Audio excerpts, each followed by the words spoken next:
ในโอกาสที่ท่านนายกรัฐมนตรีได้เข้าร่วมกองประชุมสุดยอดอาเซียนครั้งที่ 47 และบรรดากองประชุมสุดยอดที่ปิ่นอ้อมที่ประเทศมาเลเซียท่านรัฐมนตรีกระทรวงการต่างประเทศของลาวก็ได้เข้า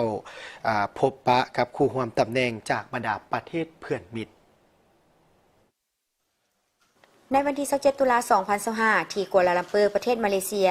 ท่านทองสวรรค์พรหมวิหารรัฐมนตรีกระทรวงการต่างประเทศแห่งสาธารณรัฐประชาธิปไตยประชาชนลาวได้พบปะสองฝ่ายกับท่านเลหวยจูงรัฐมนตรีกระทรวงการต่างประเทศแห่งสาธารณรัฐสังคมนิยมเวียดนามในโอกาสนี้ทานทองสวรรค์พรหมวิหารได้แสดงความสมเสยและตีราคาสูงที่สภาแห่งชาติเวียดนามรับฮ้องสหายเลหวยจูงเป็นรัฐมนตรีกระทรวงการต่างประเทศแห่งสาธารณรัฐสังคมนิยมเวียดนามคนใหม่อย่างเป็นทางการในวันที่25ตุลา2025ผ่านมาพร้อมเดียวกันสองฝ่ายได้เด่นหนักในการเสริมขยายและหัดแน่นสายพัวพันมิตรภาพอันยิ่งใหญ่ความสามัคคีพิเศษและการร่วมมือรอบด้านระหว่างสองพรรคสองรัฐก็คือระหว่างสองกระทรวงการต่างประเทศลาวและเวียดนาม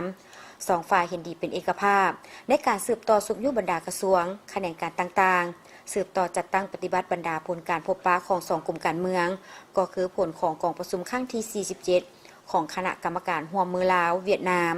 โดยเฉพาะการจัดตั้งปฏิบัติบรรดาโครงการร่วมมือที่มีลักษณะยุทธศาสตร์ของสองประเทศอย่างตั้งหน้าให้มีประสิทธิภาพและประสิทธิผลเป็นรูปธรรมยิ่งขึ้น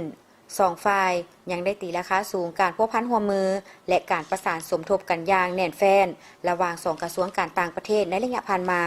พร้อมทั้งเห็นดีเป็นเอกภาพจะสมทบกันทบทวนคืนผลการจัดตั้งปฏิบัติข้อตกลงระหว่างสองกระทรวงและร่วมกันสร้างข้อตกลงการร่วมมือในระยะใหม่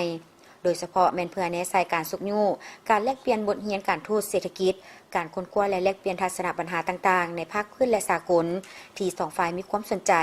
ก็คือการติดต่อพัวพันระหว่างบรรดากลุ่มต่างๆที่เกี่ยวข้องรวมถึงการแลกเปลี่ยนของสองสหพันธ์แม่หญิงกระทรวงการต่างประเทศลาวและเวียดนามในวันเดียวกันนี้ทานท้องสวรรค์พรหมวิหารยังได้พบปะสองฝ่ายกับทานโจฮุนรัฐมนตรีกระทรวงการต่างประเทศแห่งสาธารณรัฐเกาหลีในโอกาสนี้สองฝ่ายได้แสดงความยินดีที่ได้พบปะกันในครั้งนี้ซึ่งเป็นครั้งทำอิฐนับตั้งแต่ดำรงตำแหน่งเป็นรัฐมนตรีกระทรวงการต่างประเทศ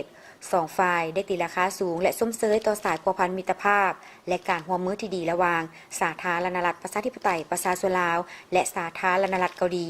ที่ได้รับการเสริมขยายอย่างต่อเนื่องในตลอดระยะผ่านมาพิเศษในปี2025นี้แม้นครบรอบ30ปีแห่งการสร้างตั้งสายพัวพันการทูตระหว่าง2ประเทศซึ่ง2ฝ่ายได้เห็นดีสืบต่อสุขยู่การแลกเปลี่ยนการเยี่ยมยามของการนำขั้นสูงของ2ประเทศรวมทั้งสืบต่อการสนับสนุนและช่วยเหลือซึ่งกันและกันในเวทีภาคพื้นและสากล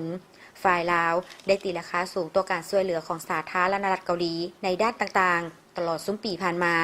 ซึ่งได้ประกอบส่วนสำคัญเข้าในการพัฒนาเศรษฐกิจสังคมของสาธารณรัฐประชาธิปไตยประชาชนลาวโดยเฉพาะการช่วยเหลือเพื่อการพัฒนา ODA เข้าในโครงการสำคัญต่างๆเช่นโครงการป้องกันตะฟังเจือนโครงการเก็บกู้ระเบิดบ่ทันแตกการช่วยเหลือด้านสาธารณสุขการพัฒนาทรัพยากรมนุษย์และอื่นๆ